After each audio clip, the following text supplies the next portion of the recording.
بسم الله الرحمن الرحيم.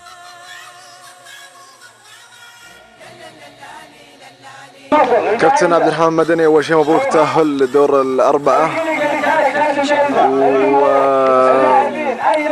طبعا اليوم لعبت مباراة كبيرة، ومثل ما وعدتنا قلت ان اليوم راح نلعب مباراة، وعدت انك صرحت، لقيت لك تصريح انا في النشرة انك الموج يعني على النهائي ان شاء الله، وانا وعدت وان شاء الله يعني قلت ان شاء الله الموج راح يكون طرف اول في النهائي، وهذا كلام يعني ما في رد فيه، وان شاء الله راح يتحقق الامنيه، لانها امنيه بصراحه انه يكون في النهائي، وامنيه انه ياخذ البطوله الاولى حق المنظمين امثالكم وكذا صراحه. يعطيك العافية. طيب قبل ما اسالك عن الفريق ابى اطمن على اصابتك، كيف اصابتك؟ والله اصابتي صراحه ما ادري وش اقول لك صراحه، لان الاصابه صراحه دخوله كان عنيف صراحه، يعني لدرجه اني بصراحه احاتي صراحه، حطيت عليها ثلج، لكن مو بدافع، لازم انه يشوفها طبيبه ويكشف عليها، لان احتمال ان المباراه الجايه انا اعطيت الشباب احتمال اني ما اكون معهم في المربع.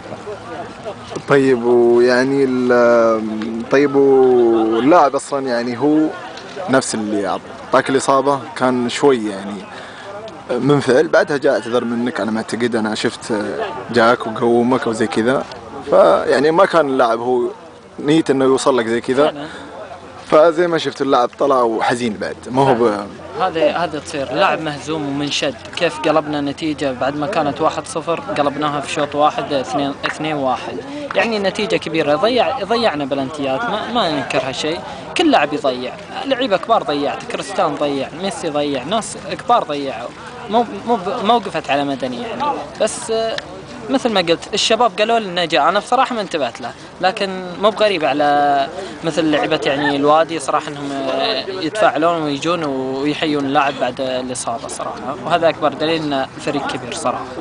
طيب اخوي كابتن عبد الرحمن، كيف شفت فريقك يعني من بدايه الشوط الاول لنهايه الشوط الثاني؟ بصراحه انا بتكلم يعني فريقنا كان في الشوط الاول مثل ما تقول شبه متشتت. الشوط الثاني تكلمنا معهم وقلنا لهم بصراحة يعني البطولة هذه ما تضيع، لازم ناخذ البطولة ونحط يدينا في يدين بعض، وإن شاء الله راح ناخذها، والحمد لله هذا اللي صار وأخذنا البطولة. طيب ويوم جاء الهدف الأول حطمته ولا لا زال الأمل ولا زاد لكم دافع؟ أعطانا دافع وأكثر، وبصراحة وأعطاني دافع إني أجيب الهدف الثاني بصراحة، ونفس ما صار في المباراة جبت الهدف الثاني. أتمنى لكم التوفيق أخوي كابتن عبد الرحمن، وإن شاء الله زي نشوفكم المباراة الثانية وتكون جاهز إن شاء الله، والإصابة إن شاء الله تكون بسيطة وسهلة إن شاء الله. إن شاء الله خير، الله يعطيك العافية. يعطيك العافية.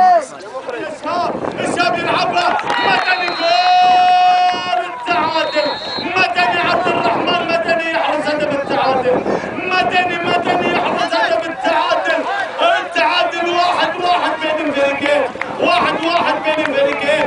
يا ابو عبد الله توك جاي وما سمعت شيء، كل دورة الى مصر من مين؟ من مواليد اللعب، الكرة مخلصها قحطان، ترجع الكرة الى اشرار، الشاب يعدي بشكل جميل، الشاب يلعبها لمدني، مدني المسدد، يا الله، جول الثاني لعبد الرحمن مدني والفريق الموت. الهدف الثاني 2-1 عبد الرحمن مدني يحرز الهدف الثاني، عبد الرحمن مدني يحرز الهدف الثاني، يا عبد